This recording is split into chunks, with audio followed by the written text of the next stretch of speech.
Aloha, Mother Fathers. Welcome in another episode of the Side Hustle Wrestling Podcast. Man, I can't even do a fucking intro anymore. That's great. It's going to be a great show. We've only done this like 60 times now. It's I got to go back and label because I miss track of what episodes which anymore. But yeah, we're deep into this thing, man. We're over a year plus in.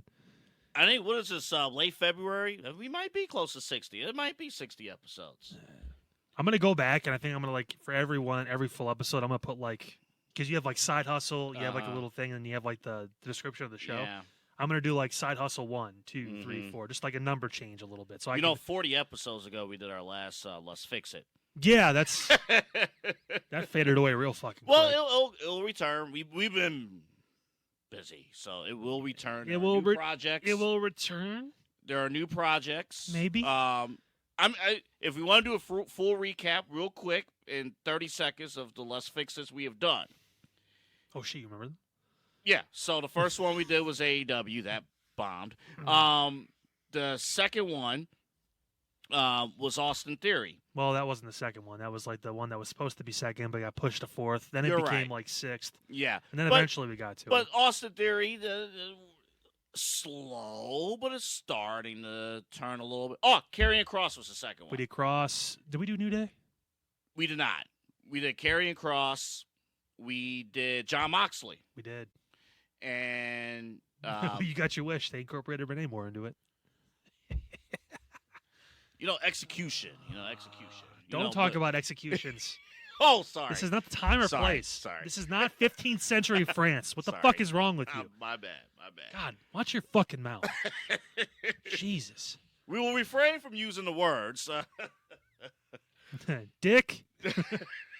No, we won't. I mean, that's why we do this. No. Well, that's why I do this. I know. know. We got a lot. Huh? We got a lot today. We do. We got to jump right in. Yeah. Within the next 10 minutes, we're flying. 10 minutes from now, we're getting to this. So keep your eyes peeled because we got a lot to get through. Mm-hmm. Sweet Moment of the Week, brought to you by BA Sweeties. You raved about this match. So I did not watch Raw live on Monday. I had some family stuff going on Monday, so I watched the replay on Tuesday. But watch this match. Really, really hard-hitting. And from the reaction I saw from those who watch live, because the end time for Raw is very flexible week to week, you didn't really know who was going to win this match. A lot of story went into it, a lot of great action, and a great finish. And now we got new tag champs. This was, I sent you the text in the moment. I basically said, this is what AEW is trying to do. But because the underlying stories with this and how they've been told and the talent in the ring, let's be honest, too. I mean, Bianca Belair is possibly the most talented women's wrestler we have right now, period, across any promotion. I mean... And that's why I'm personally happy that she's going to file... She's done great work in the tag team division. Now she's going back to singles. It's a big story. I believe it's coming. I think we all believe it's coming.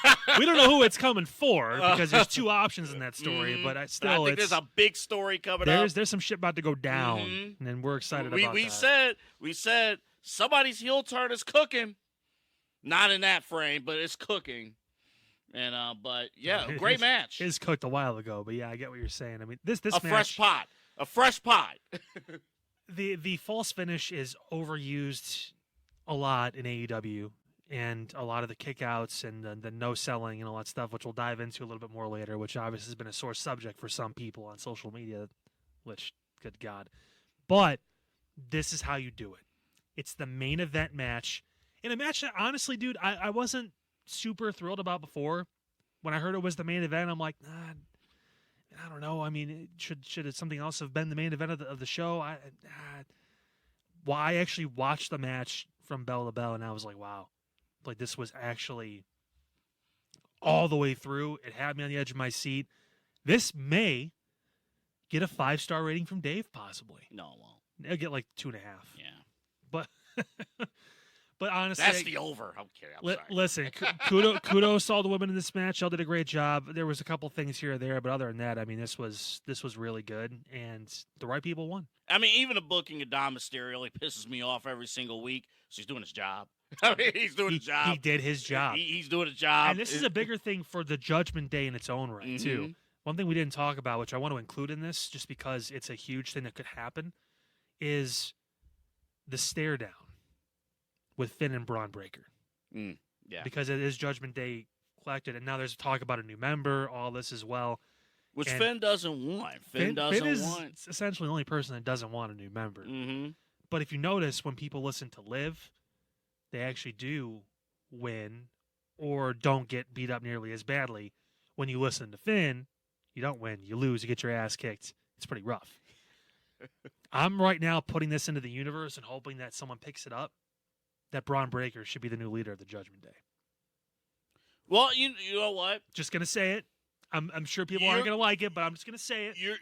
I'm just going to say you're it. going to be out there with that opinion. I'm not no saying, Finn. I'm not saying this. No more Finn. Obviously, JD would leave with that too. But having Braun with Liv, with Raquel, with Dom, Finn's out. Finn, that part. Yeah. Finn's out. JD now, will probably go with him. It'll be a matter of how they go through with it. But it's clear. It's one of those things where you know. All right, Finn was a core member of the Judgment Day, but the Judgment Day is a different group now. It's a different house than what it used to be, and Finn has lost his influence. In fact, the one person he was able to tie himself to, that turned Damian Priest, and he's gone. He's on another show now. That's why he was so uptight about all the heat with Damian Priest for the last year, because maybe deep down he was hurt about that. Now, on the flip side, let's say they go with what you just said. I don't even know if Braun Breaker is included in this theory, but let's just say that he is.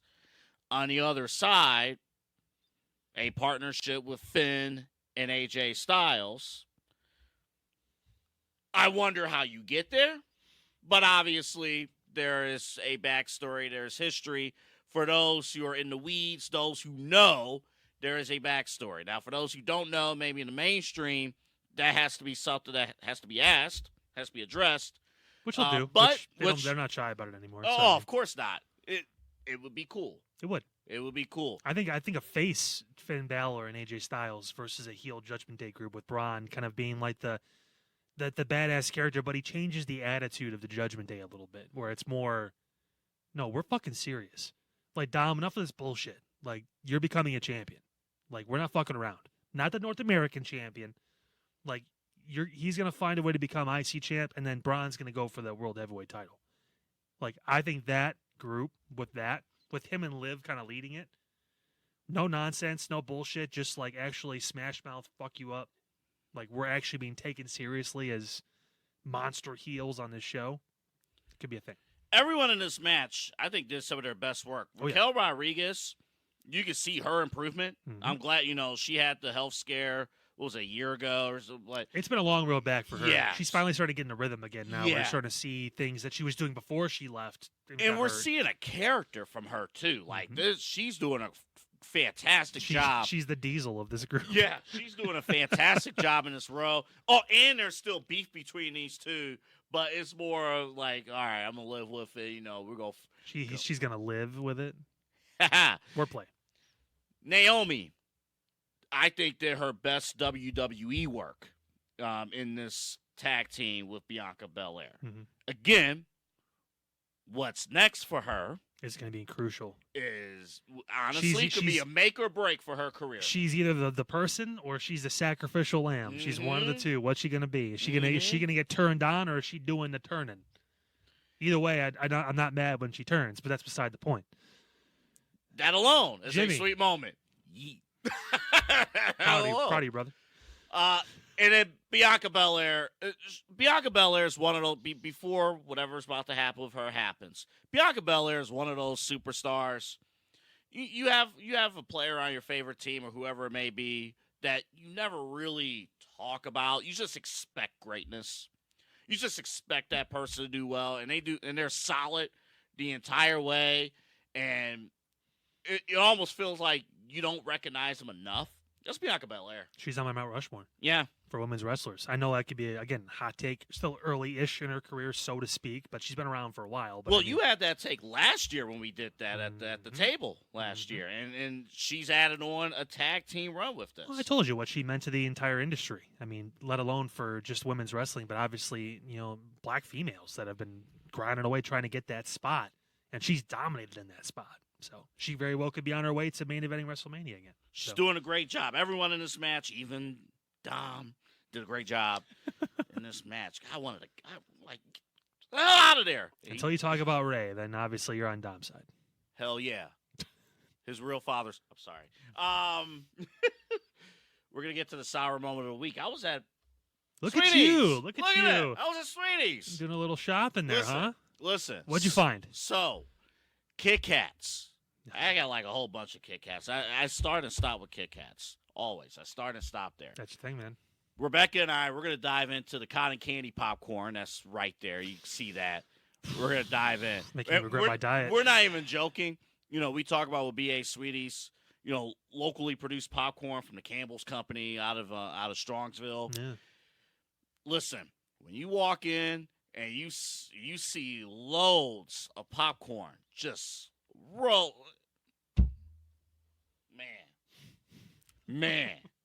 Yeah, like little kids and stuff running around too when I was there. It's an awesome environment, and obviously family friendly too. I mean, it's a place you want to go, and we talked about it. Easter is coming. Mm-hmm. Like, this is their Super Bowl. This is the time where things start getting real crazy. Maybe they start selling out of some stuff too. So you definitely want to be one of the first people to get there and find your treats, man. Whatever you're looking for, they're gonna have it. And like Tom mentioned to us one time too, people will come and they'll find the thing they're looking for. Mm-hmm.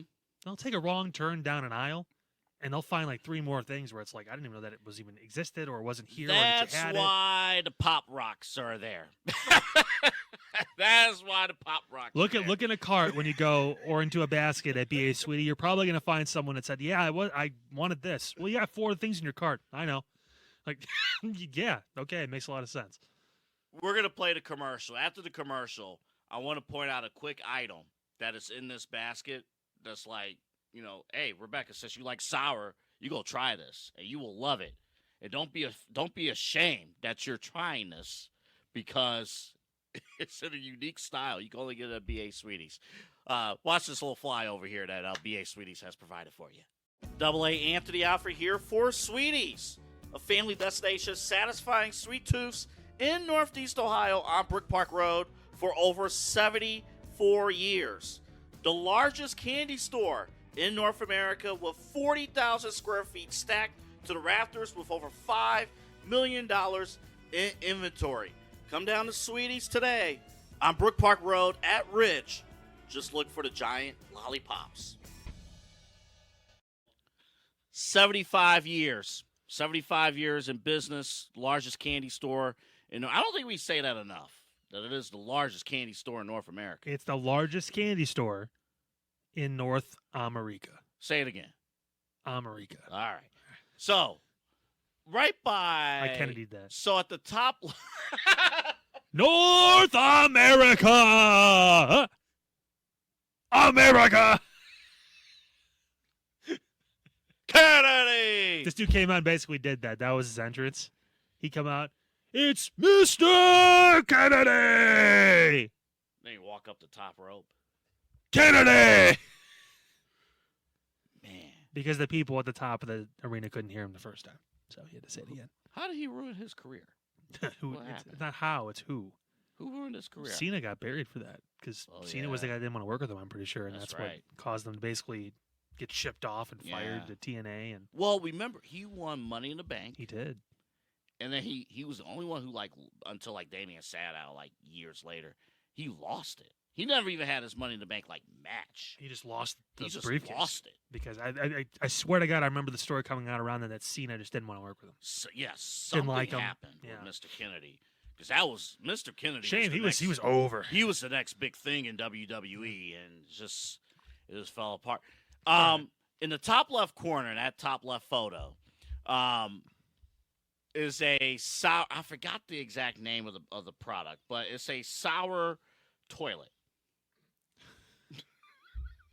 So you get a couple of suckers, and you dip it into. What is that, bro? Man, that's some sour shit, man. And you dip it. And you dip it into the You bowl. Dip it into the toilet. Yeah, you dip it into the bowl. I'm so glad my son doesn't watch this show, because guess where we be tomorrow? So what does that have to do with Skibidi Toilet? Is that a thing? Or like... No, it's the shape of the product is out of a toilet. That's the shape of it. Yeah. Yeah. It's so Rebecca wanted something. Again, you see, it's packed. Mm-hmm. So I was talking to some of the people there, and they were mentioning, and I'll show this now, bring up the address. Busiest that they have seen BA Sweeties. It's that time of year, baby. Since, they've been there, and it's pretty cool. Again, we hear stories all the time of people, who watch this show, listen to this show, and like, well, I got to go to BA Sweeties. I got to check something out. I got to get something for a birthday party. I got to get something for a holiday party. Got to get something for Easter or Valentine's Day. And we both mention this. Kyle usually mentions this. Like, when you go to BA Sweeties, let them know that Kyle and Double A and the Side Hustle Wrestling Podcast sent you to BA Sweeties. They love hearing testimonies and stories about how they found this incredible candy popcorn pop location. Yeah, essentially, man, it's one of the things that Tom mentioned. Like, at one point, they actually had taken surveys of people, like, "Hey, where'd you come from? What'd you do?" Like, they obviously do zip codes now when you get to the register. They do the zip codes. So they can kind of track and see where you're from, that kind of stuff, because they love knowing people that come out of state, people that come from Southern Ohio, wherever it is, all across the country, even the world in some instances too, to come just experience the largest candy store in North America. But nevertheless, I mean, yeah, tell them about us. I mean, that's the cool thing. It not only just validates them for believing in Double A and myself, but obviously that the message is getting out there. I mean, these guys are fantastic. It's been one of the people that are, I think, essentially they were our first, company that decided to, back us and work with us, and we appreciate Tom and everyone down there for the great sponsor. work. Yep. Yeah, they've done great work not only with us, but obviously in their own right. 75 years of being, the top, the A1 of the candy industry. 6770 Brook Park Road. That's 6770 Brook Park Road. Interstate 480, the Ridge Road exit. Make a left on Brook Park Road. You'll see the giant lollipop. Kyle may or may not be on top of the lollipop. Turn right on in, and you'll be right there. Candy Paradise at BA Sweeties. And right after Easter, pretty soon, Golfland will be opening up as well. Excited about that. So we cannot wait for that. All right, we're going to take 2 minutes again. 2 minutes from now, we're talking Final Boss. We got to bring out the fucking timer because we don't ever. I want to quickly address our sour moment of the week. I have great concerns about Tiffany and Tiffany Stratton as a babyface. Number one, this entire segment was a disaster from SmackDown. Nia Jax sat on Trish and Tiffy. That was bad. Charlotte Flair on commentary. That was bad. This feud with Tiffy and Charlotte Flair, in my opinion, is not off to a good start. But we got a ways to go, but it's not off to a good start. And part of the reason is now that we're in WrestleMania season, I'm trying to be very patient here with Tiffany Stratton. I know she's a great talent, and she's learning on the job. The problem with learning on the job is that we're in WrestleMania season. As a babyface, I need to be able to be locked into your story. Why should you? First off, you're the champion, so you're not really chasing. But I understand as far as legacy, what you're going after. You're trying to displace Charlotte Flair. With that being said, I don't sense the confidence. I don't sense the confidence within your character. I don't sense that things are really, really coming together as a babyface. And honestly, for people who are saying that SmackDown is a bit of a hard watch, I will admit that Tiffany's involvement did not improve the show this past Friday from a promo standpoint. And then Nia and Candice, that didn't help. And then Charlotte on commentary didn't help. So Tiffany has got to turn this around if she wants a successful build. Because I will promise you this. If Tiffy is not able to turn this around, there is a strong chance that Charlotte will actually win that championship at WrestleMania. There's already a strong chance she will. So this is a point right now where Tiffany has to prove that she could deliver on the babyface side of things. And it's going to happen right now because she is in a championship match at WrestleMania. So she can't just learn on the job. This has to come through. She has to come through right now. I liken this a little bit to, remember when Charlotte faced Rhea for the NXT championship at WrestleMania? That's what I kind of liken this to. Now it's different because Tiffany's holding a main roster championship. But I think of Tiffany now like I think of Rhea. Not quite ready for that yet. She needed to go through a few more ebbs and flows. Needed to lose in some of those moments to really kind of understand the hunger and find her true voice. I think when I listen to Tiffany, I don't really believe her. I don't believe her at all. I think she needs time to develop that. That's the one thing she hasn't had to do too much. She's been kind of, a couple lines here or there. She's been, the rich girl gimmick, all that stuff, whatever it is. What else does she have to deliver after she says Tiffy time? Honestly, I don't know. Like, she's got to find it. I imagine the writers that's their job to help with it too. But I mean, she's got to be able to find that next level. She isn't there yet, obviously, but I mean, that's what this whole experience is now going to be about is literally, Charlotte mentioned it, kind of pointed it out when she initially was thinking about picking someone or whatever it was. I see a child that wants me to make her a star. I mean, Charlotte is a name. She's a 14-time champion. She's got the pedigree. She's got the big match draw. She has the wrestling ability. She has the confidence that Tiffany doesn't really have. And Charlotte Flair's character is not designed to put you over during the build. It's not. It's not designed. It's sink or swim. Yeah, literally, you have got to be able to stand tall, or else you're toast. And people love the match with Rhea and Charlotte, but if you remember, a lot of the talk before the match too was, man, I don't know what they're doing with this. Why did she pick her? It's NXT. There was a lot of concerns about it, and obviously the match tore down the house. And Rhea obviously was then able to eventually find her way, find her voice, find her true character. And now look at Rhea. She's the biggest star possibly in the world when it comes.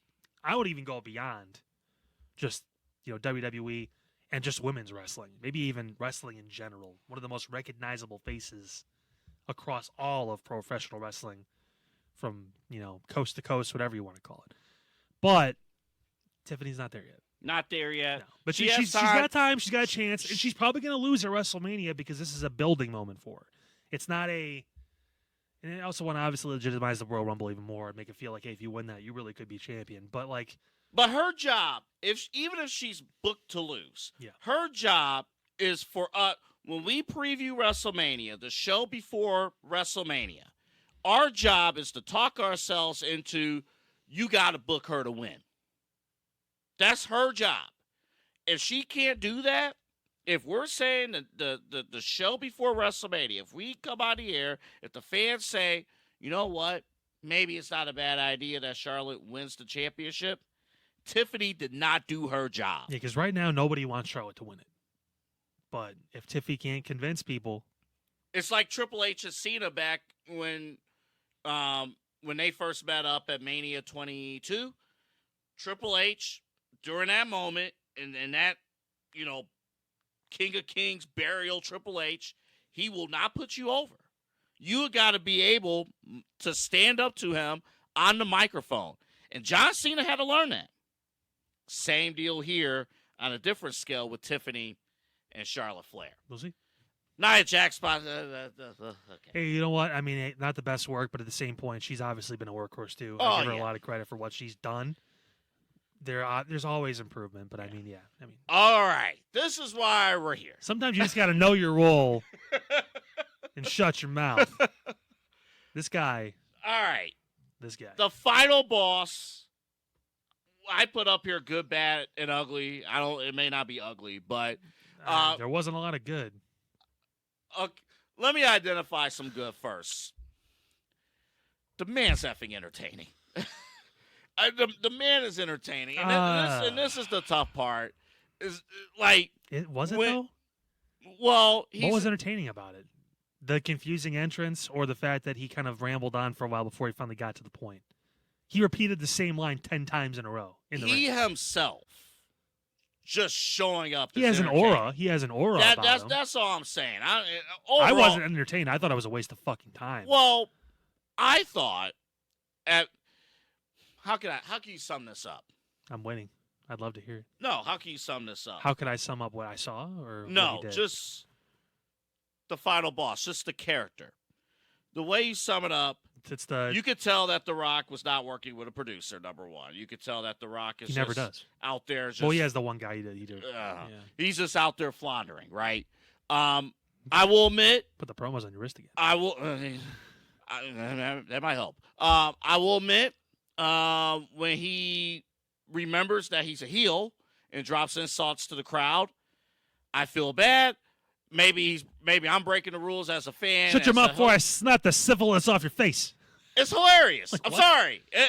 Him cracking jokes to the crowd. Swearing on the one show where he can't actually swear on, but if he went to Netflix, he could say the things he wanted to say and not get believed. Right.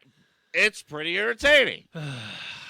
But fundamentally, this was horse crap. Oh, it was fundamentally, this entire thing, everything was just horse crap about it. I am likened to want to believe that the end game in all of this will be very entertaining because obviously Cody's going to tell him to pound salt. I think we both can. The whole gist of this was this, and I think you have it on the next slide too, but the sell your soul thing.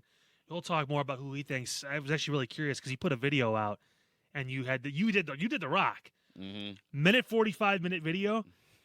1 minute 43 seconds. Didn't say who he thought was going to sell his soul. I did. I'm like, all right. I effectively what do you got, the show. Double A? What do you got, I Double A? effectively plugged the what show. What are you thinking, man? What do you think? I'm excited now. We haven't talked about this. I'm like, okay. I'm like, who was he? I'll tell you who on the show. I'm like, fuck. I was on my fucking couch watching this on my phone, glued to my iPhone 12 because I'm a basic bitch and don't upgrade, and looking at it, and I'm like, tell me, yeah, that's right, okay, oh, this is great, oh, he's doing a great job, oh my god, like he's cutting a fucking promo at this point, like it's on point. Who's gonna be the one?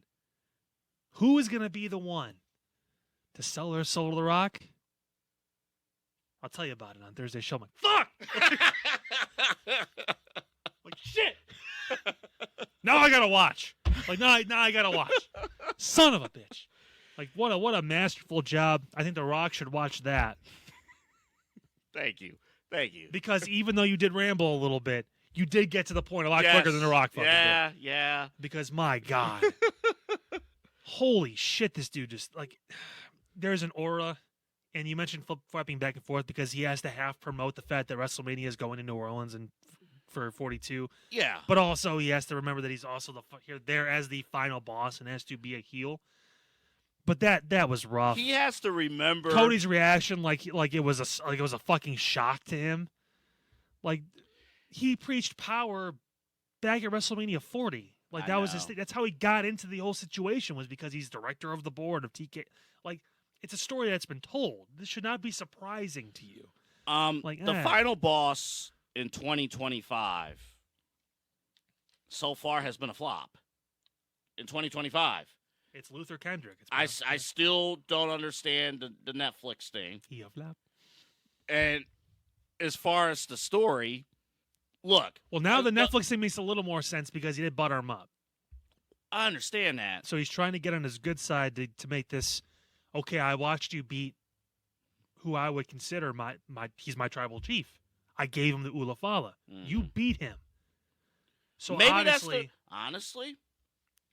maybe that's the goal this entire time. Yeah. Is that if we talk about this a year from now, we should be able to go back and say, that makes sense. All his rambling, from Diddy Rock, all of it makes sense. Jesus Christ. All of it makes sense. Diddy Rock? I want your soul. Was he at one of those parties? I want your soul. All I could think of was making the band. I want your soul. I don't want that championship. I don't want that cheesecake. I want your soul. I kind of want that cheesecake. You don't want that cheesecake. I want a cheesecake. That cheesecake will send you to jail. You don't want that cheesecake. No. Minimum security. No. You need maximum security. Yeah, zip it up like a hoodie. Over tight. Oops, sorry. Oh shit! But yeah, this was. So I guess so for those who are like, wait a minute, how the hell did we even get to this point? I guess the reports from what we've seen on the internet was basically Triple H and the entire WWE writing team. They had a big picture of what they wanted for WrestleMania, but they all understood that whenever The Rock felt there was a story that presents itself, he's gonna jump in. I don't. That's why we did the topic 2 weeks ago. WrestleMania could be set, but what if The Rock just says, "I'm ready to jump in"? So if we assume that that's the case, then you got that. And the other thing that went in was apparently The Rock said, "Do not promote this until the night before." So that's why we didn't hear anything about this on Raw or nothing. Like the night before, promote this on on social media. SmackDown got big numbers from fans who rated for The Rock. I thought it was actually smart to have The Rock on in that 9:45 quarter hour instead of the third hour when people are dead tired on a Friday night. Yeah. But as far as what was seen, the thing with Rock segments, with Diddy Rock segments, is that unfortunately things that could be accomplished, in 5 minutes happen in 30 minutes. They could have even done this like in 10, 15, and I would have been satisfied with it. But I mean, yeah, just too much, too long, kind of drawn down a while. And again, and on Twitter, you do not need to say that you're playing a character. To me, that's the biggest penalty. Yeah, I know. This is, you don't watch your favorite TV show and the actor is saying, "Man, well, I'm playing the head coach." The Rock isn't going in Scorpion King and going, "Oh, by the way, I'm actually Dwayne Johnson. I'm only playing the Scorpion King in this movie." Like, no, like you. I'm sorry that you have to hate me. Live in the role, in this movie. Don't apologize. Like, you can be the final boss and still say WrestleMania is coming to New Orleans next year. Like, you don't have to fucking. I don't understand that. I don't understand. You don't need to. He loves the cheers. What I don't buy, he also loves the booze. But what I don't buy is he just loves the reaction. I don't buy this came out of nowhere. I think that there was always a plan to incorporate him somehow. I don't know if the schedule he had would allow him to wrestle, but I think there was always a plan to include him in some form or capacity with either the build to or the actual event itself in Vegas. I think there was always a plan to get him there with a planned story, but how involved was he going to be depends on his schedule, and I think that's where it's like, okay, open up a little bit, he can actually. In my opinion, I don't think he's wrestling at Mania. I don't think so either. But then again, what the fuck do we know, right? I mean, we don't write the show.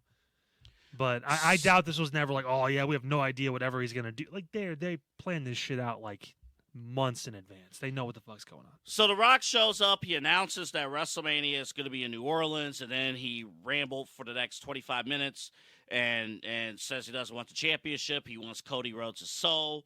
Now and this, I guess, the pay-per-view Elimination Chamber. Yeah. Will Cody accept that? Well, coming up, will he accept that? And if the answer is no, who will? I can't wait to hear who you think is going to do it. We got that coming up here on the show. Also coming up, our Elimination Chamber predictions. You're not going to like mine. But first, I keep hearing week after week, SmackDown is effing terrible.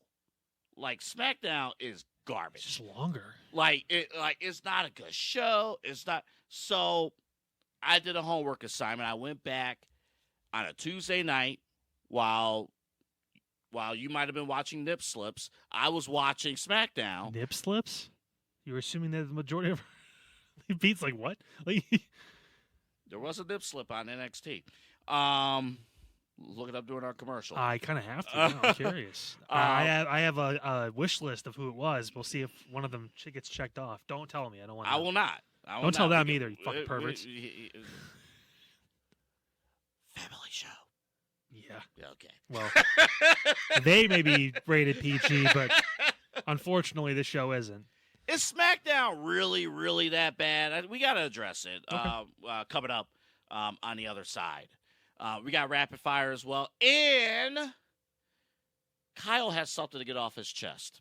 So It's not the shirt, so you're gonna want to watch this. So we have a loaded second half of the show coming up here. But first, a word from our friends and your friends to all of you. Tom, do you know where everything is here in the store? No. Okay. In a general idea, I do, but I can't tell you how many times my office is on the floor of the store, Right. and my door is always open. All our managers' doors are always open if they're there. So if any customer has a question or whatever, if they can't find an employee, stock guy or whatever on the floor, they can just, hey, where's this at? So I can't tell you how many times a customer would come in and say, can you tell me where sugar-free candy is? And I'll say 12N. No, 12S. Yeah. Okay, thank you. And it says it's right down. Go down this way because you're in aisle 7 now. 5 more aisles or whatever. And then I'll think about it after they leave, and I'm like, oh man, I told them the wrong aisle. It's aisle 13. What should fans who might be watching you here in Cleveland for the first time, hey, they look you up on the website, on the app, they call you, what should they expect? Yeah, I mean, first off, between me and my team, you're going to get one of us. If you want to deal directly with the man, you're more than welcome to. I don't mind. I love working with customers because I look at it this way. I have a lot of good life experience financially. I've said 12 years of banking. I've got now 2.5 years of insurance. I have a lot of money and just kind of life and financial stuff knowledge. So that's what I look to do, is to truly help people get from that point A to point B financially. It's not about just, saving money on auto insurance, sure, but if I can kind of turn that into a better discussion, really help people understand what actually insurance does, why it's important, because it's not a tangible. I joke when I leave that I lock the office door so no one steals all the insurance, but there's not just insurance laying around. So there's just it's kind of a mystery kind of component in people's lives that they think is a scam and all the different things you hear. It's not. It can feel like it sometimes. I'm not even going to say that it doesn't, but if you understand how it works and have a person who you can go to help with those kind of situations, that's what we're here to do. That's what my team's here to do. That's what I'm here to do, and that's what I take a lot of pride and have a lot of passion in, obviously, as you can probably tell. So, Well, I know you said the joke, hey, we lock the door so no one steals the insurance, but it's exactly right. Small business owners are superheroes, but nowadays running your business means doing so inside your shop and on social media. That's why you should make Omega Video Marketing your sidekick. With a decade of content creation experience, I create dynamic, informative, and fun videos for your specific social needs that will increase brand awareness, get you more followers, and keep your social pages and websites current and fresh. I offer flexible pricing and turn times and will work with you to understand your brand and your story. All of that comes from the heart. My award-winning expertise is just the cherry on top. So let's get connected. After all, your brand is the alpha and my expertise is the omega. So we want to congratulate Megan, by the way. This past week, Omega Video Marketing officially became an LLC business, certified by the state of Ohio. Huge week for Omega Video Marketing. It's awesome. And again, you guys saw it there too in the ad as well. But just a professional that brings so much to your business. We've talked about it before, whether you're still on the come up, trying to kind of find out your next moves, whether you've been a bit of a success, but now you're trying to really grow and expand in what avenues am I missing? Where could I maybe establish more of a presence when it comes to social media? Am I missing a certain market or demographic or whatever it is? Megan's got you covered with that. She does. Again, Omega Video Marketing. You see the email on the bottom of the screen there. Megan, RG440 at gmail.com. If you're an aspiring digital content creator for personal or professional use, give her a contact, expand your followers, expand your contacts, all of that. Megan has that covered in her official business, official LLC. That's pretty cool. I sent her congrats last week, and that was that's cool. Officially announced. Mike Favored. We need to talk to Mike here shortly because I want to check in and see if he's healed yet. I don't know. He got mollywopped in that last He did. match. I also have wanted to use the word mollywop for a while, I know. and I finally found the right context to be able to, expunge that from my my vocabulary, so to speak. I'm using big words today, so eat a dick. But nevertheless,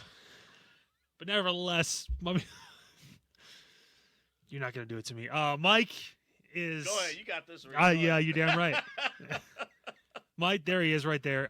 Fantastic insurance agent. Obviously, he's a professional wrestler as well. So, Exodus Pro, they have a show coming up. We'll get to that in a few seconds here in just a few weeks. But nevertheless, Mike, fantastic. You would talk about insurance agents, and sometimes it can get a little dreary. You talk about, like, man, just it's a call I don't want to make and don't want to deal with. But Mike makes the best out of those situations and really gets you prepared for whatever life throws your way, whether it's car, auto insurance, whether it's your house, whether it's life insurance, one of those serious situations that could come about when you have to use that. Mike gets you prepared on the right track well before, hopefully, one of those events happens. Yes, he does. MyFavoriteAgent.com. That's where you could check him out. And, of course, for our audio listeners, 216-932-6900. That's 216-932-6900. Mike from State Farm. And, we watched this match last week, and I forgot how brutal. Not his performance. His performance for getting in there, his very first professional wrestling match, he trained. And this is how dedicated he is.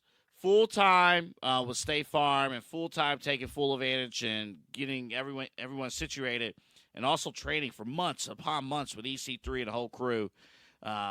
And he gave Strictly Business. He made him sweat a little bit. A little bit. Tell you what, hit the over.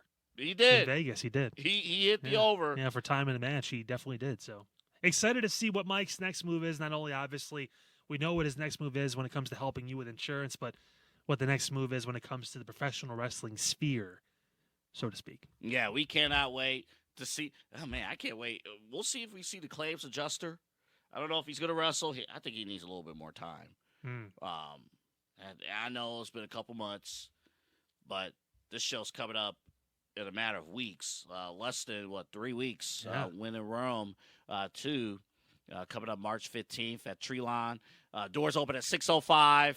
Show starts at 7:05, but if you've never been to these shows before, you want to get there before the official main show starts. A lot of activity, a lot of good stuff, exclusive dark match that you won't see on the YouTube stream. But also, if you can't make the show, the NWA YouTube channel will have this show for you. And EC3 and the man who, I don't know, he's going to get his final flowers or not. We'll see, Richard Holiday. We'll see. Be a fun match. We're going to get to who I believe. I'm going to drop a tease for you right now. I do not believe Cody Rhodes will sell his soul. Do you believe he's going to sell his soul? No. Okay. In about a few minutes, we'll tell you who we think will. And I don't think it's a joint answer, but we'll tell you in a few I really minutes. don't have an answer. I kind of just wanted to hear your take, and then, Okay. I'll roll with it. I really don't care. I have a couple different options I'd be okay with. So, All right. I wanted to pull this up because we've been sitting on this topic for a few weeks now, but every single week we've heard SmackDown's a bad show. SmackDown's a bad show. It's unwatchable. It's just not a good product at all. So I rewatched it, and I wanted to pull up.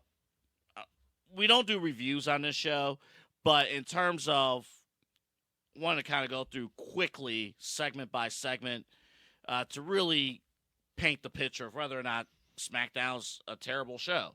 So he led off with Drew McIntyre versus Jimmy Uso, Big Jim. I love Big that. Jim. Yeah. Again, I think McIntyre, great match to start off. Then you had Miz Carmelo Hayes versus R-Truth and Louisiana Knight. God damn it. This guy was in world title matches like 9 months ago. I Now know. He's in the comedy match, unfortunately. Well, and then they did the end angle with Nakamura. Yeah. I understand. Look, listen. I understand things get a little tight around WrestleMania season because I think the perception is you really shouldn't do comedy segments at all during WrestleMania season because the focus of this segment for the most of it was R-Truth comedy. With that being said, WrestleMania is 2 months away. Like, you can kind of switch things up a little bit. And you have 4 guys in the ring. It's the masters behind Kyle. All 4 men are entertaining. And I think Miz and Mello as a tag team, short-term tag team, I think has potential. It does. I mean, it gives Mel something to do and someone to work with that can really teach him how to be a real pro. Mm-hmm. I mean, Miz is the jack of all trades of WWE. He's not taken seriously as a main eventer anymore, so to speak, but he can do essentially anything in any capacity for them. He can even have a halfway decent match, too. So, I mean, like, he can still do almost anything they need. And I think if Melo can really round out his game and get everything down and then have that experience with Miz, the rub will help. Oh, definitely. Hour number 2, Tiffany Stratton. We talked, honestly, for me, entertainment-wise, that kind of brought, we talked about it earlier. So, Okay. And then that was the match, Tiffany and Candice LeRae and Charlotte. Okay, so after that, video packages, you had the Liv and Raquel and Bianca Belair, that angle. Yeah. You had that right afterwards. And then The Rock. Now, in the classic days when it was a 2-hour show, if that was the show and it ended with Rock and Cody. You could breathe a little bit, like, okay, cool. Mm-hmm. That's fine. Makes Even sense. if you didn't like that segment, You didn't feel like you were fatigued Mhm. watching the show. but the show continued. But wait, there's more. There's more. And afterwards, DIY came out. I hate to say this because Johnny Gargano is Cleveland. DIY, something's just not clicking. That's with been DIY. that's been their entire, even with Triple H obviously making an effort to try and push them. Mm-hmm. I don't know if it's just a company thing. I Mhm. don't know what it is, but just something doesn't get all the way there with Johnny and even Tommaso, unfortunately. Honestly, I think with DIY, it's one of the rare cases where you saw their best work creatively in NXT. Honestly, Like, as a tag We're- team and individually. yeah, like we're not gonna get like heel Ciampa Oh my God. is Oh like my GOAT God. status in NXT. It was wild how, and it was entertaining, and it was like, wow, like you felt something when you watched that. I Like, think we get hints of that. We saw hints of that this past fall when we wasn't sure where Gargano stood and Yeah. we saw hints of that. the aggression. We have yeah. always seen hints of Ciampa in that row, but it's while in NXT he was at the top of the card in Gargano, they're never going to be at the top of the card on the main WWE roster. I'll never say never, but I mean, right now it's Well, just it's hard to see it. Okay, I'll give you that. Yeah. So because it's hard to see it, it's hard to book at least him in that row when you're trying to establish Jacob Fatu. Yeah. When you're trying to establish some of the other main guys Yeah. there, it's just hard. Right. And then Pretty Deadly, out of the blue, they're baby faces. I guess the story that was being told was that they were taken advantage of by DIY essentially, and now they're getting a flip, so to speak. They don't make sense as baby faces. I I understand the story. Yeah, I don't like the story. neither do I. Doesn't make sense. And then the Street Profits, we've been talking about Montez Ford finally breaking loose for the last seemingly 5 years. But I will say this: their attitude as a tag team. We thought we were going to get this with the Bobby Lashley team. We kind of got a little bit of it, Mhm, but like a real just like fuck everybody. mhm. Like good. They hit good guys and they hit bad guys. They didn't give a shit. Yeah. Because honestly, if I'm them, I'm tired of this. Yeah. I'm tired of not being tag champs. We've been a tag team. If we're gonna stay a fucking tag team, let's get the fuck over, and let's get these belts back. Like I think that is refreshing to see them have that kind of mentality. I wish it would have been sooner. Also, we both think Montez could be. I think the entire wrestling world believes that Montez Ford, He could whenever he be- can break out, is He could gonna be the on the levels of like the future of like the Braun Breakers and the Jacob Fatus and those guys. He could be on that echelon. Eventually, I feel like he'll get there. and they have a built-in feud with him and with Angelo, and that gives Angelo a chance too to really show the people why he should be on that level as well. Yeah. I don't know. I thought the main event was great with the tag match. Damian Priest, Braun Strowman. Braun Strowman, basically, it felt like a smoke break. He was like, I understand, you better man won, but that's okay. Tonight we're gonna get them. Listen, they caught the lightning in the bottle with Braun. Kind of similar to like with Batista. I know. Obviously, I'm Batista was a joking bigger around. star. No offense to Braun, but Batista was obviously, Yeah. and then now obviously movie star and everything too. But they had that window Mm-hmm. of like 2016 Yeah. to like 2020, And it missed. where Braun. Well, no, Braun was a couple-time world champion. Yeah. He had some good feuds. His stuff with Roman in the beginning part of that was fucking wild. Still, the first time I ever saw someone get a fucking office chair thrown at him. I lost my mind when that happened. I was like, you can fucking do that? Like, I was like, wow. Like, but yeah, that was. Well, and to be fair to COVID, That kind killed it a of. little bit. Yeah. I will be fair. And then he got released at the resurfacing of Vince McMahon and that stuff too, and had to get brought back. And someone that EC3 knows very well too, obviously Braun and Adam Shearer and all that stuff. So The But- main event, though, was fun. I guess after watching SmackDown, I don't think it's as terrible as what people make it out to be, it's just long. but it's long. That's why I didn't like the It- Raw being 3 hours because it- it drags. The 2 hours is a perfect length for a show. 2.5 is kind of pushing it, but we'll deal with it. with 3-hour shows, the dangers of 3-hour shows.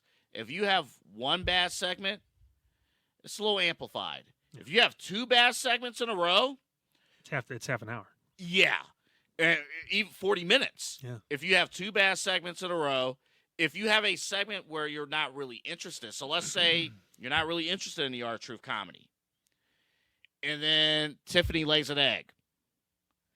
Ooh, we're in trouble. I think a lot of people would actually love to watch Tiffany lay an egg. Like the, just say it.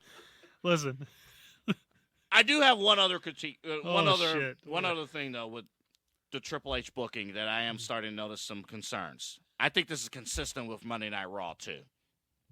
I don't think he effectively uses the mid card the way that he should. Like I said to you offline, I'm like, so we're doing Penta again, the B block. I think. And I don't hate Penta. I know I've been criticizing Penta. I think Penta is a great talent, and he's fun to watch. And that feud, even with Kaiser and Butch, like that was a great match. I think though, there are certain guys, and we just talked about it.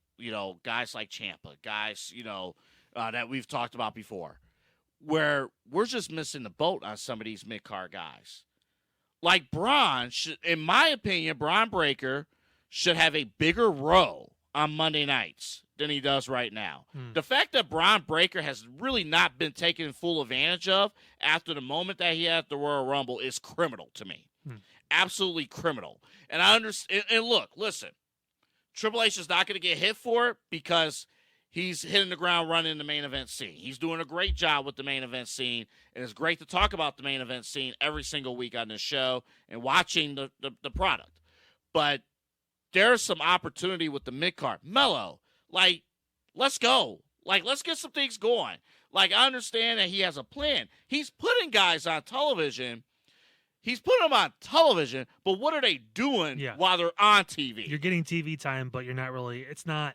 Is it advancing you to make a difference in the short term and the long term? And I think that's the Miz partnership could be something, like I said, that can kind of help him build out a mid card role, and eventually we'll see him cross into that main event scene.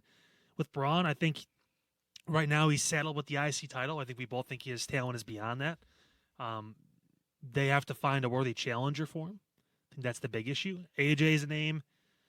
Penta is being booked to win a lot of matches to, I imagine, eventually get there. Mm-hmm.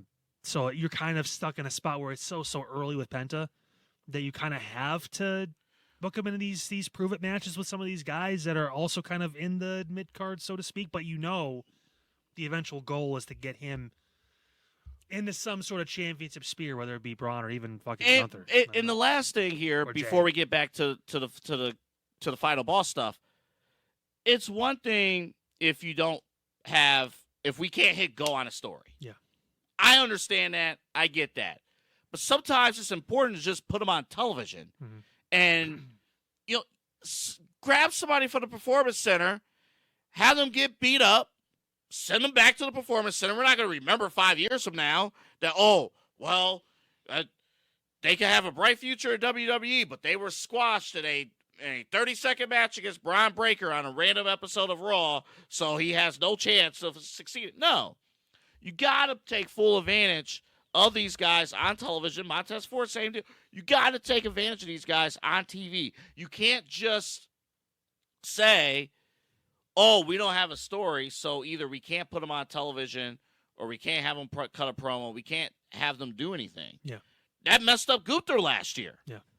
Gunther is finally now starting to regain some of the momentum that he had during his Intercontinental Championship run. Think about if he was on television during most of the summer. So Right. So yes, we criticize Triple H too, and these are things that Triple H has to work on, and his team has to work on to elevate themselves even further higher up as far as writing quality for the totality of the show. Now, speaking of elevating, I want to see who you think should be elevated into being the Rock's bitch. So I have a theory. I'm gonna just say this, and then I want you to take over. So the only person that really makes sense in my head for this, and is someone that maybe no one would really expect, is Drew McIntyre. he actually leads. I believe Drew McIntyre leads our voting on Facebook. He's mentioned the Rock's a buddy. The bloodline stuff is an interesting tie. If I can't beat him, join him. He could do the full circle thing where I want to be a big star. I want to be in movies. I want the lighter schedule. I want to see my family. Cody, hot don't you know? wife. I tried to warn you about this, Cody, but you didn't. He could do the full thing. And that would make sense. It keeps Cena and Punk free for Mania 2 if you don't want to put them in a title match with Cody. I don't know. But, to me, logically, plus Cody and Drew's a fresh matchup. We haven't seen that in over a decade. And same thing with Punk and Cody had back and forth in the Rumble. And it's a traditional babyface versus heel matchup. Something you like. Traditional. So, that for me, that's what in my head makes the most sense. But obviously, who the fuck knows? So I'm not in the Rock's head. Rebecca wants Cody to turn heel. I don't think course she's she really does. seen much. I think she remembers a little bit of Cody's heel run at AEW. I think a little bit. Mustache Cody back in 2013. Oh, Jesus. IC title Cody was a pretty good run. Oh, man. Dashing Cody was not that bad. He was a dick. It was great. Look, Impact Wrestling, Cody, heel wrestling. What? And then you get Brandy every week? Okay, you know what? I might warm up to that. I just don't think it'll happen. CM Punk.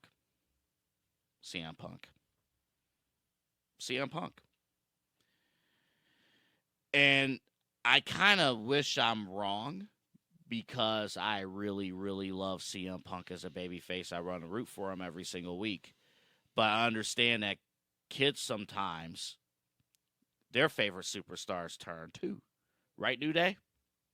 So Sometimes you have to read the room. CM Punk confidently said he was going to win the Royal Rumble, didn't get the job done. CM Punk was overshadowed during his entire 434-day championship run a decade ago by The Rock. Yeah, because Rock and Cena had their match, and that was basically put him on the back burners twice. The fact that Dwayne Johnson's in the main event of WrestleMania and I'm not makes me sick. Remember those words. If you were around 10 years ago, you know those words. And you know CM Punk, suit and tie. You know CM Punk, businessman. You know CM Punk is not about, the making friends part. Wants to make money. He wants to make money. He wants to do business. Wants to be the biggest star possible so he can make the most money. And CM Punk dropped a hint last week or 2 weeks ago, a little hint, a little nugget. You might have missed it if you didn't notice. He did drop a little nugget in his promo, mentioning how, Cena just gets a spot and I have to qualify. Cena gets this treatment and I have to be the company guy each and every single week. Oh, by the way, why am I the company guy now? I think CM Punk, in my opinion, selling his soul. CM Punk already sold his soul the moment he came back to WWE. He buried the company. Everything that Seth Rollins said about CM Punk is 100% true. Everything that he has said. We don't want to listen to Seth Rollins because we love CM Punk. I love CM Punk. CM Punk is my favorite wrestler. I will fully admit that. CM Punk is my favorite. With that being said, everything that Seth Rollins said is 100% right. CM Punk sold his soul the moment he returned to WWE. So what makes you think he wouldn't sell his soul to this man? What makes you think he doesn't want those movie roles to provide for his family? He left WWE for a decade. What makes you think he wouldn't do it again? Listen, Logan Paul had a good point, too. You failed upward. Mm-hmm. Like, he didn't do anything and win. AEW, he obviously won the World Championship a couple times, but he got fucking booted out of that company. He got fired. UFC, 0-2. Essentially got fired. Couldn't hack it. Couldn't do it. Like, he had a few TV roles, movie roles, whatever it was, didn't really do well. I mean, this is an opportunity for Punk to be like, I'm going to maximize the last few years of my career. And you know what? Yeah, I'll work with you. Yeah. But also, it's a snake working with a snake at that point. So you never know what's going to happen. But what if I told you John Cena's winning this chamber? It's in the main event. And then CM Punk politics his way. Uses the power of The Rock. Oh, now are you getting interested in the triple threat match now? Because now you got your triple threat. Okay, yeah. I think actually, unfortunately, it's probably going to be the other way. I think the most likely thing with this is you get Cena and Rock working together. Unfortunately. I disagree with one thing you just said. I think it'll be fortunately if it happens. Yeah, you know. I have not considered The Rock. I'm sorry. I have not considered John Cena turning because in my head, I just wrote it off. But think about this, though. For the first time in his career, Cena did something on screen selfish.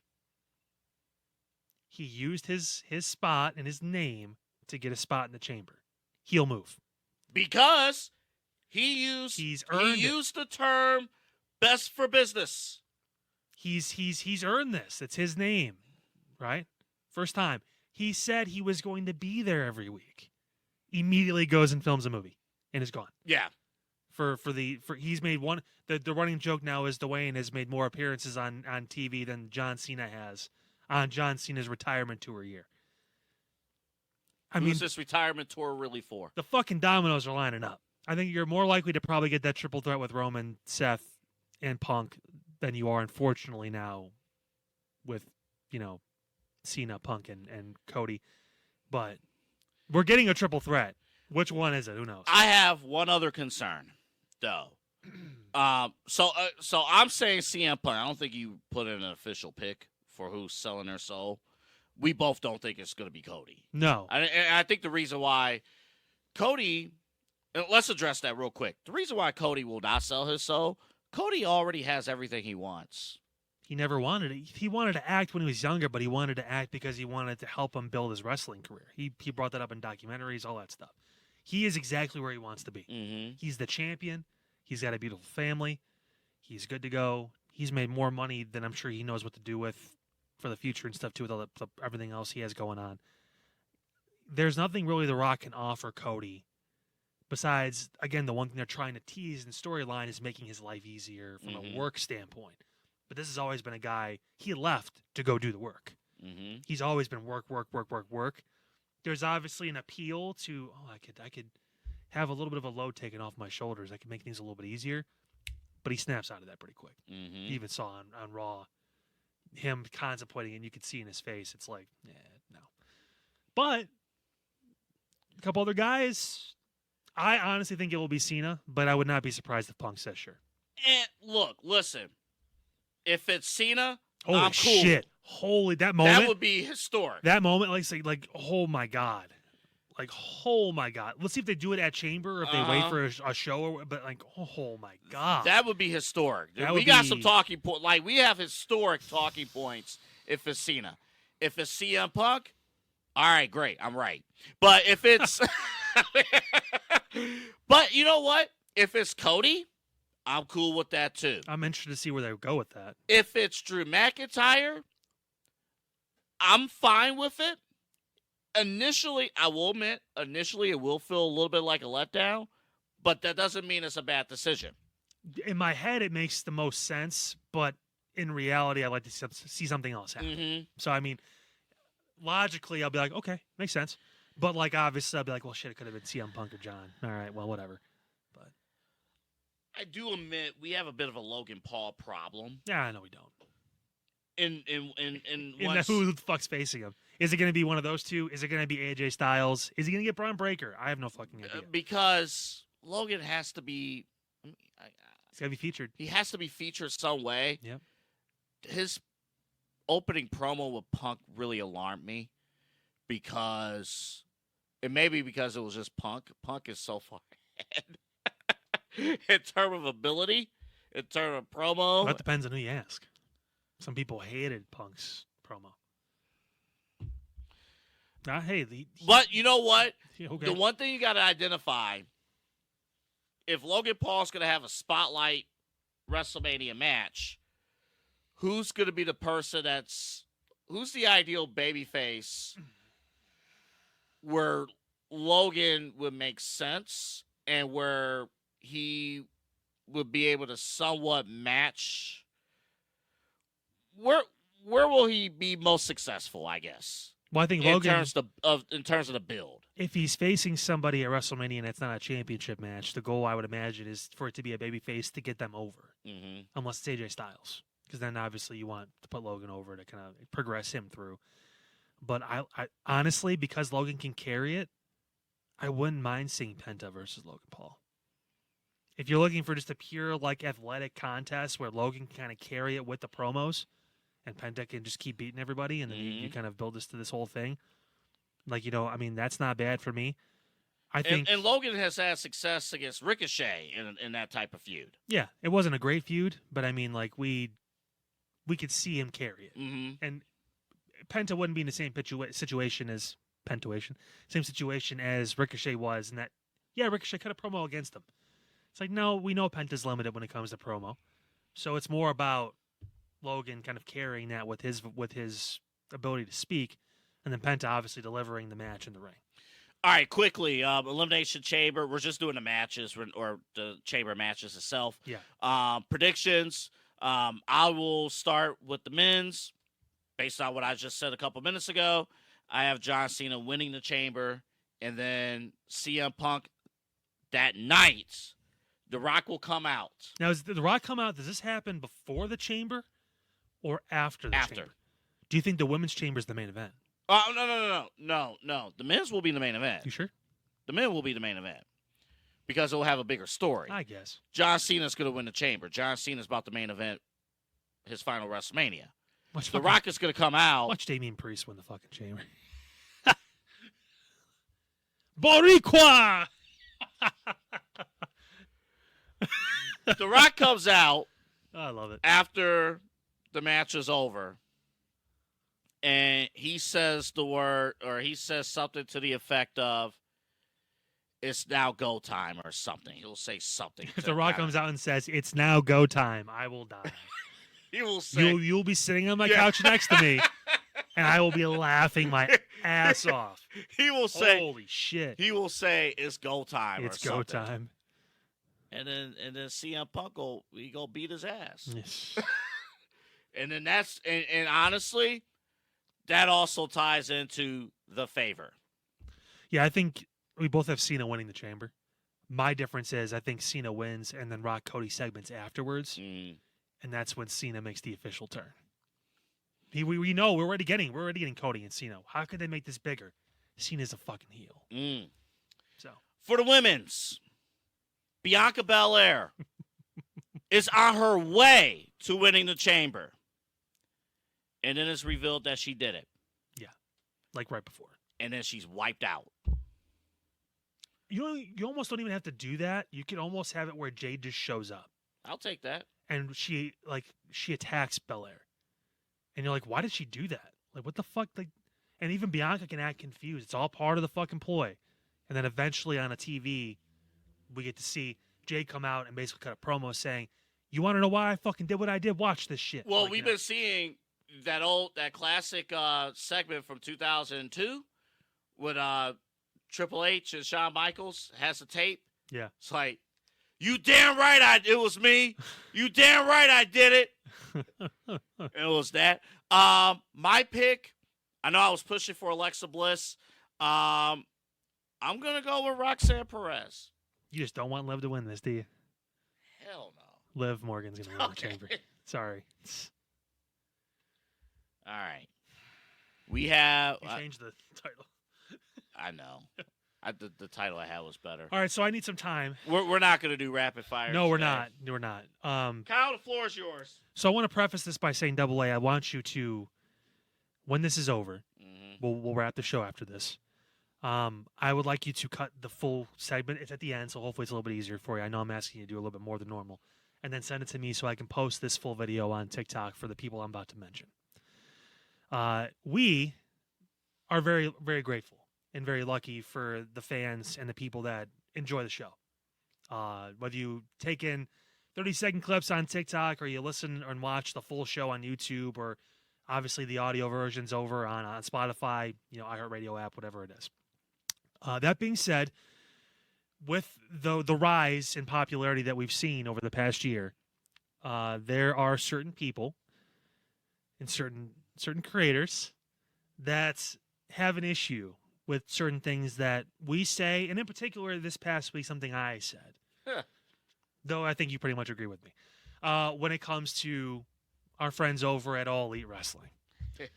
Now, what you don't know, Double A, is that I took some notes. Oh boy, this is pretty special.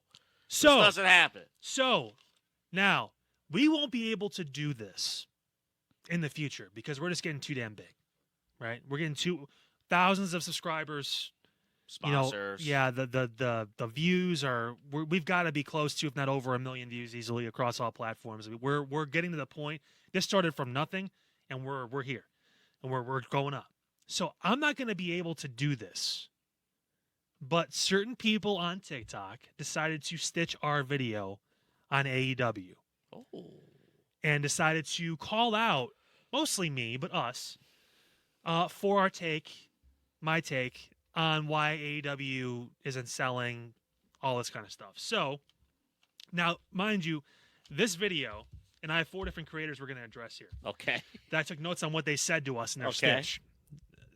This video on TikTok alone had 18,000 views. It had hundreds of likes, hundreds of comments. 90 to 95% of the comments were with us. Just being like, yeah, they're kind of right. Like, a lot of the shit we were saying was, like, hitting home. It's like, yeah, And let's be clear, too. If you disagree with us, that's cool. it's fine.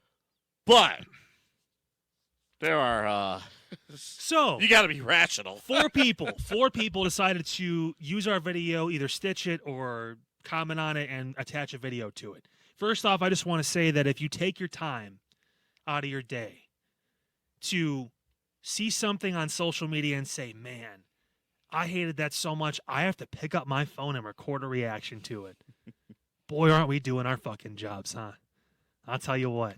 Wow. Thank you so much for the attention. It's greatly appreciated. That being said, let's fucking dive in.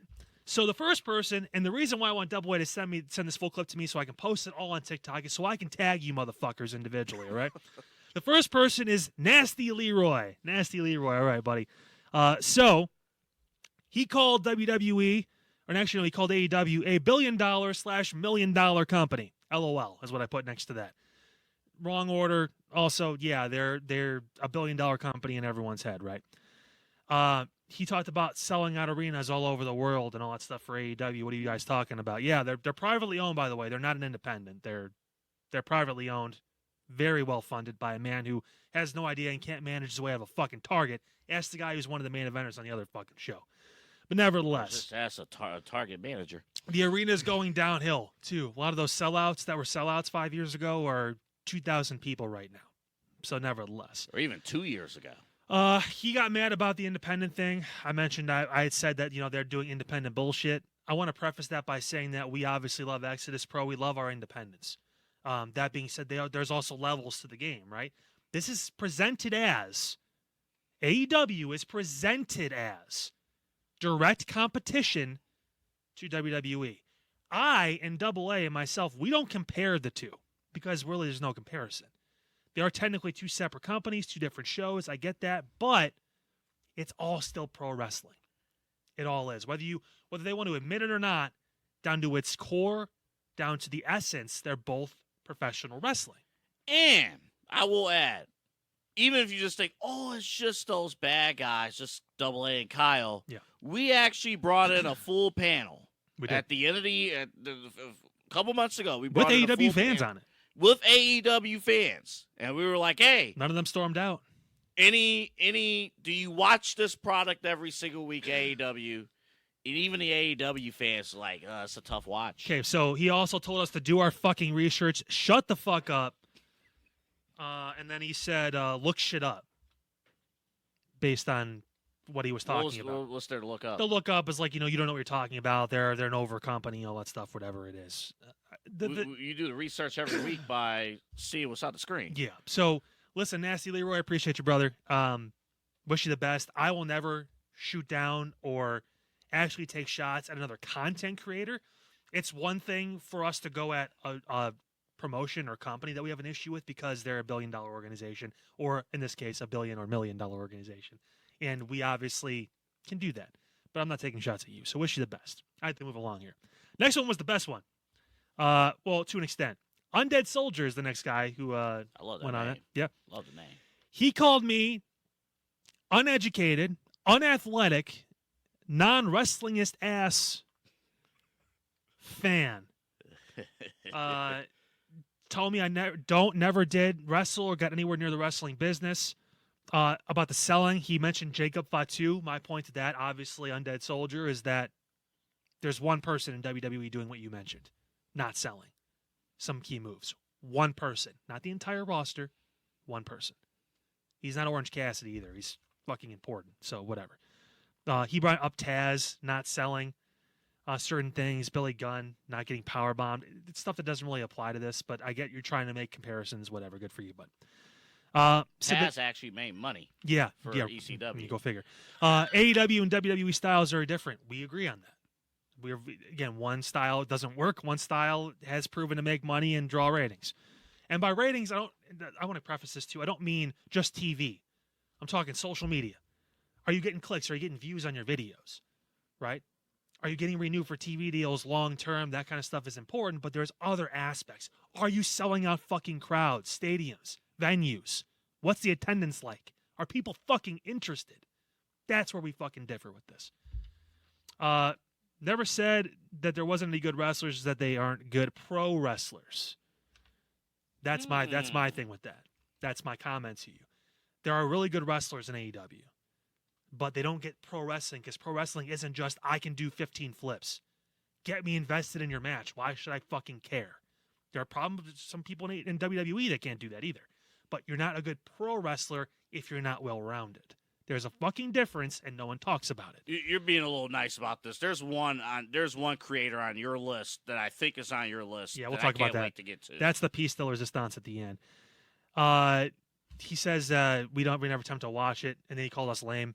So we have tried. I've tried to watch AEW. I watch embarrassingly enough Yeah, AEW. you watch too much AEW. And again, our job for this show is to come up with the best stories to discuss, and usually they don't make the list. I want to touch on the uneducated, unathletic part of this too. I won't speak for my partner because he obviously has a college degree and was an athlete throughout his life. I don't need to boost him up any higher unless I gave him a booster seat. But nevertheless, he obviously is great. Dad, let's put me their roast video, not our roast video. Oh, that's not even trying to roast. I'm just trying to address this because we're going to get too big and not be able to fucking do this again. But I will say this: You can pay my uneducated, student loans. uneducated. I got a couple degrees too. That's great. But unathletic is funny to me. I mean, I was a Division I college basketball player. I did train to be a professional wrestler for multiple months. I left it because I couldn't take the time to do this properly, and I have enough respect for the business to make room for people that actually could dedicate the time. I loved it. I enjoyed it. I loved taking bumps. I loved getting chopped. I loved getting hit. I loved all of it. But I didn't have the time. I was having a son at the time. My broadcasting career was taking off too. It was kind of in a spot where I just couldn't afford enough time to go train properly. Let me get out of the way and let someone else take that spot that could actually dedicate the amount of time to it. A lot of these guys are just speaking on us because they don't know who we are. They have no idea, right? It's popular to just stitch a video and just make something out of it. Yeah. So nevertheless, Undead Soldier, man, wish you the best. Again, I'm never going to take a shot at another creator, even though you will. Okay. Heel Mike is the next one. This one was funny. Hey, what up, Mike? He said, disrespectfully, shut the fuck up. LOL. That was funny. Did he put it in all caps? No, I did. I should have. He basically, he went out and said, normally I'd say respectfully, but this time I'm going to say disrespectfully, shut the fuck up. That was kind of funny. I giggled at that. He told us to stop bitching and whining, but you're the one that stitched our video bitching and whining about us bitching and whining. That's kind of ironic. Everybody. That's a double negative. This That's dude double said bitching. everybody comes from the Indies, and he mentioned Roman as the second name. Buddy, Roman was in WWE. He was a professional. He wasn't professional. He actually did play a little bit, I think, pro football. I think maybe he walked Yes, to honor. he did. Yeah, and then college Yes, he football. did. He Georgia mentioned Tech. he mentioned AJ Styles. AJ independent, not as much. He was more known for his TNA time. He did say TNA was an independent. I thought that was funny. No, it's not. Even when TNA first started, it was privately owned by Dixie Carter and her family, so not really fucking true. But nevertheless, I get the idea of what you're going with AJ there. started at WCW. Yeah. Nevertheless, I'm sure he did some independence before that, but I get what you're saying. He's telling us to let people enjoy it. Listen, enjoy what the fuck you want. It's cool. We don't care. I mean, Mm-hmm. we literally get paid to give our take on professional wrestling, not just WWE, all of professional wrestling, even though some of it's very hard to watch sometimes. We are paid to do that. So, sorry. I want to know how he's enjoying that Deaf Rider storyline. By the way, I'm sure he's we fucking want to thrilled. talk about entertainment. Oh boy, He that's said top level this entertainment. is the line that got me. This is the line that got me. He said that at one point GCW was more talked about than WWE. What in the name of the internet wrestling community are the fuck are you talking about, buddy? Like, my God, that's hilarious. It could have been a better show. Listen, I didn't watch GCW. The content could have been better, but it was not talked about more in WWE. That's just ludicrous. Was that on Channel 43? You sure? No. He told us that we're the reason for tribalism is why that's around. He said that we're nitpicking, even though it's the simplest form of just fucking sell. Do your fucking job. It's part of being a professional wrestler. Every wrestling fan nitpicks. And he but said go we ahead. are responsible for promotions like TNA not doing as well. TNA. Yeah, for some reason How? TNA got brought into this too because they're an independent. Oh yes, Yeah. I forgot about that. Fucking Anthem is an independent. You're exactly right. Totally, 100%. That's not a According big to his company. logic, WWE SmackDown's independent. He Go also said ahead. Cody Rhodes did his best work as an independent wrestler, and he's done more. He did more in the independents than he ever did for WWE. Which again, he's been a champion for a year. He main evented the biggest WrestleMania of all time. I don't know if he did more, but I do think his work in the independents was important. So I'll give you that. Heel Mike, appreciate you, brother. Again, not taking any shots at you. I just thought it was kind of funny some of the stuff you said. Last person. This is the boy's favorite. Yeah. Suplex Media. I'm gonna call you Sue because I don't know your fucking name. I was working out when I saw this comment. This is wild. I It's not a was working comment. out. This motherfucker stitched us because he likes to do that from time to time again. He called it two different TV shows. Duh. That's common sense. Yes, they're technically two different TV shows. Literally, they are on different networks. He said logic from one show to the next. You can't take that over. Why do you do that? He said one show, WWE isn't pro wrestling. It's a show about pro wrestling. AEW is a pro wrestling show.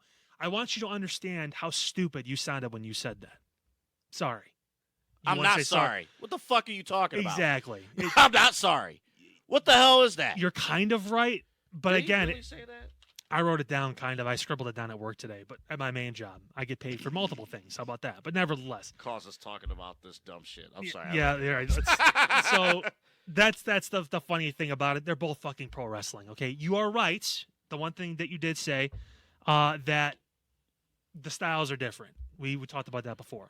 Very correct. There are different styles to pro wrestling, but there is fundamentals that go into pro wrestling, right? And some of the things that are fundamentally that need to be done. This is not saying WWE does it all well. The problem with all these guys is they think we're comparing the two companies. That AEW should be more like WWE. That's not what we're saying. And I can tell you don't watch the full episode because you don't get the full context. You get it off a 30-second fucking clip off TikTok. But nevertheless, right? Yeah. We don't need them to be more like WWE. I want them to be more like pro wrestling. The full landscape. Get me invested in a story. Tell me why I should watch it. Then deliver a great match the proper way. That's what I want. That's what a lot of people want. Like I said, 90 to 95% of the people were agreeing with a lot of our fucking takes on this. What's the war here? We never question the internal logic of WCW versus WWE or WWE versus TNA. Dude, what fucking rock have you lived under? Like, people were questioning that shit back when it was going on, and they still do. It's always been a thing. AEW is the popular one now. It's always been a thing. We recap, that goes back into the fucking territories. And we recap what happened in the past week. We don't recap. Yeah, it's we wild. don't do in the Vault segment about the downfall of WCW. He calls us talking about this essentially dumb shit.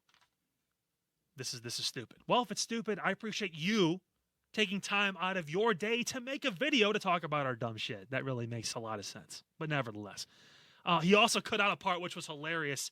He cut it out of the stitch because I wrote it down originally, and it's gone now. So I don't know how he did that, but he's an impressive one. That guy. Maybe media's in the title. Maybe he can fucking show us a thing or two with that. He called WWE Airbud and called AEW NBA. Now the preface of this was that WWE and AEW are like pro basketball. One's a show about pro basketball, and one's actual basketball. So he likened WWE to Airbud and AEW to the NBA. My concern is that the crack you're smoking is starting to take over and really dive you down a rabbit hole you don't want to get to, buddy. If you need help, we have a number. Feel free to stitch us again, and we'll make sure to get you that number, okay? But wow, that was wild. First of all, I also love Airbud. First of all, Airbud is a great movie. It's a good movie. I mean, if he would have said if he would have said basketball, now that's a different story. Now I would take offense. So he cut that part out. He thought maybe we wouldn't see it. I did. I thought it was fucking You hilarious. appreciate that? I was laughing the entire time. And again, I want to point out, brother, like, listen, you have your own channel. You have your own thing. Appreciate you for what you do. Obviously, we're all in the pro wrestling space. There's no reason why we need to fight and argue over all this bullshit. Like, we have opinions. It's our job to give that. Literally, it's our job. I don't know if these guys get paid to do what they do. I'm assuming they probably do. But nevertheless, I'm assuming. So, this is the most you're going to get out of us. I'm not stitching your videos. I got shit to do. I'm not doing that. This is my one chance before, like you said, we get too busy to be able to do this.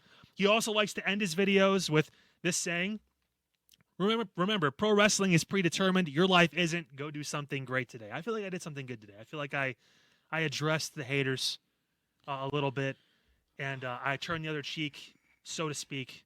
But nevertheless, all right, we got to end the show. I'm going to end with this from Suplex Media. He said in the comments, "How do matches end?" And then somebody tweeted and said, "With Dave Meltzer nutting." Usually with a 3 count. And a finishing move that's protected would be nice, but Catch Voice of the Land. They got a big guest coming up. They're going to talk about the first place Cavaliers and other big stuff going on across sports in Cleveland. And maybe somebody from another city is going to smoke about he thought I was sports. He thought I was going to fucking lose it. I mean, I was more just like, hey, we're not going to get a chance to do this very often. So it's nice to be able to talk to the people that enjoy our content and take time out of their day. They really posted a video. They stitched our video. They talked about us. I mean, one guy called me unathletic. I mean, that's wild. I mean, if you ever want me to dunk on you and put my nuts in your mouth, by all means, just come on down. because I still can, and I still will. Dude, just don't talk about people you don't know. Like, it's one thing to have a problem with our takes, but like, comment. Like, you're making videos out of it. Like, that's hilarious. Like, y'all can't rent's let free. y'all Rent can't- free. Y'all Rent. can't let I pay $1,200 a month in rent. Not for you in your fucking head. y'all can't Free. let Kyle put his nuts in your face, man. That can't happen. That's My disrespectful. freshly shaven balls. Right on your fucking eyebrows. Manscaping too, man. Yep. Y'all can't be letting that happen. Damn right. Y'all lucky he Manscaped. Y'all Hook lucky me he up. do that. Love your products. Good Whoa. night, America. We're on that. Good night, America. What the fuck? Good night, world. We got international fucking people that watch the show, wherever you're at. Good night, America. Thank you for tuning in. We'll see you guys next week. Post Elimination Chamber. We're gearing up for WrestleMania season. It's in full effect. We'll see you at Sells or Soul. Talk to you guys. Nuts. It's his face. His mouth.